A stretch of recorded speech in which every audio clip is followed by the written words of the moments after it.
All right, just making a quick video talking about goal zero. Just some things that I kind of find interesting, some things that I kind of find silly, and just some general information, some things you might want to consider if you're looking at buying goal zero.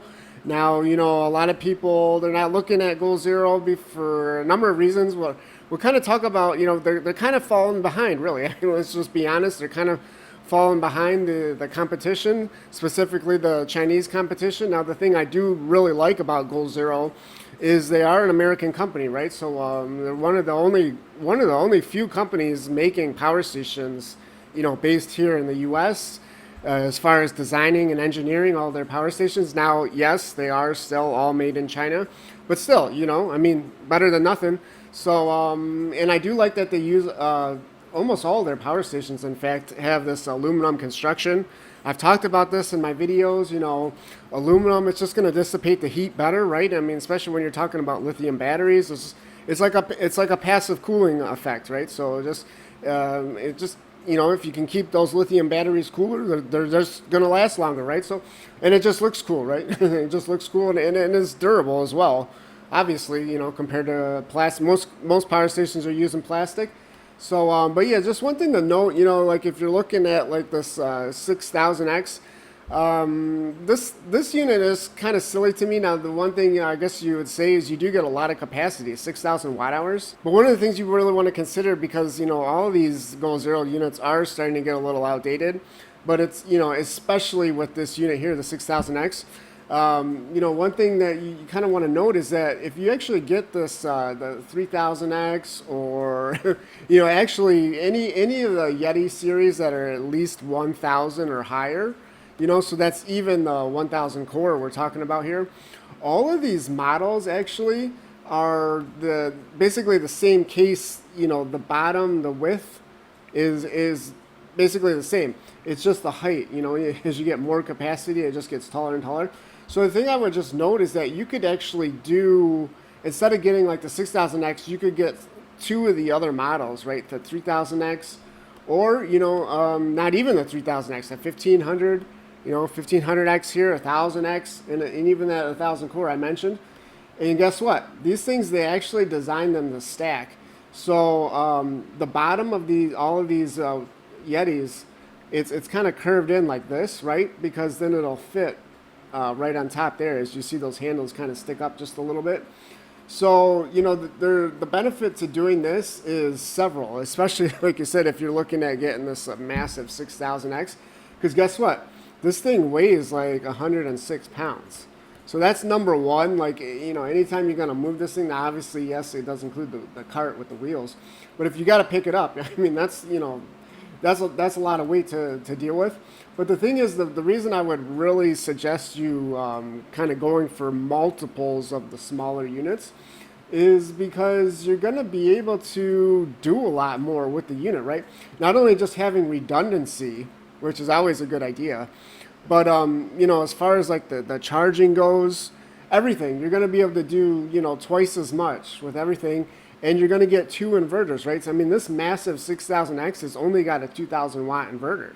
Whereas the 3000X, guess what? It's got the same inverter, 2000 watts, right? So think about that. You'd be able, that's 4000 watts you could potentially power, right? If you had two 3000Xs instead of the one single 6000X.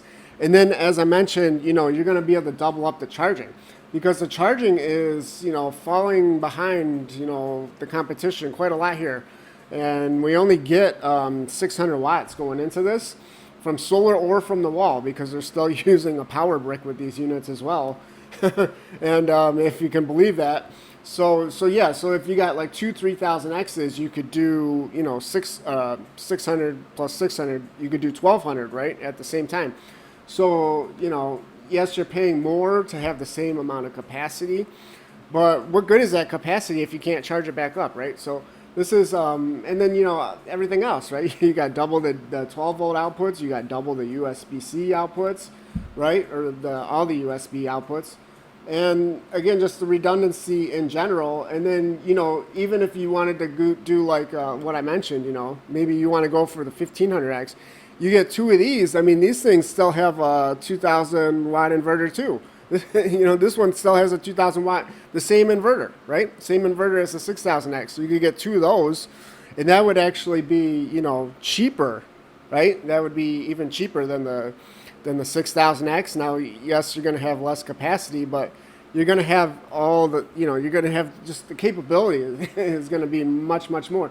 And if you really want to get more capacity and save some money, I guess you could. Goal Zero is still selling these tank batteries. These are lead acid batteries, believe it or not.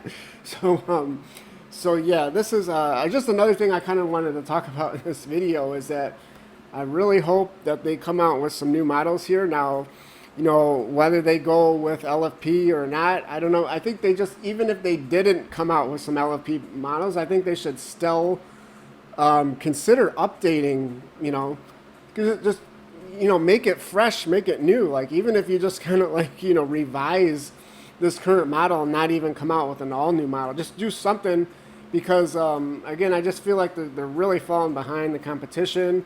And, I want to see them do well, being an American company. Just some other things to note is, all these models, look at this, you only get the two AC ports, right? And they're super close together. Like, you plug in something with a little bit of a brick on there, you're going to block both of those ports, right?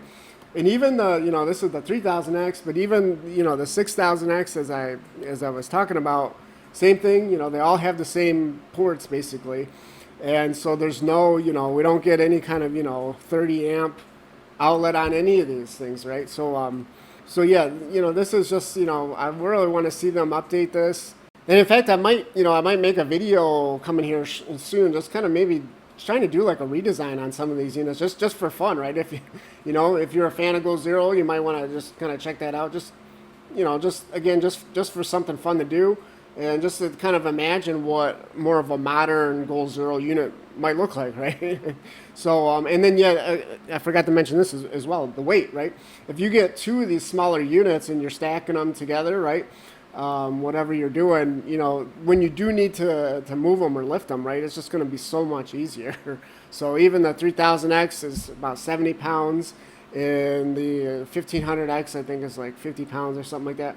So again, just being able to split up the weights, whereas, as I said, if you get that 6000X, you're going to be stuck with a 106-pound unit here, right? Yeah, just kind of a quick video here, just kind of rambling on, talking about some things. I kind of had this on my mind, and so I thought let's just make a video about it. Yeah, and just let me know in the comments what you guys think of Goal Zero. I'm kind of curious to see what people are actually thinking about them. I think I kind of have an idea of what people are thinking about them, but yeah, just, put some comments in there, and hopefully just kind of find this video helpful, interesting, entertaining, and yeah, thanks for watching.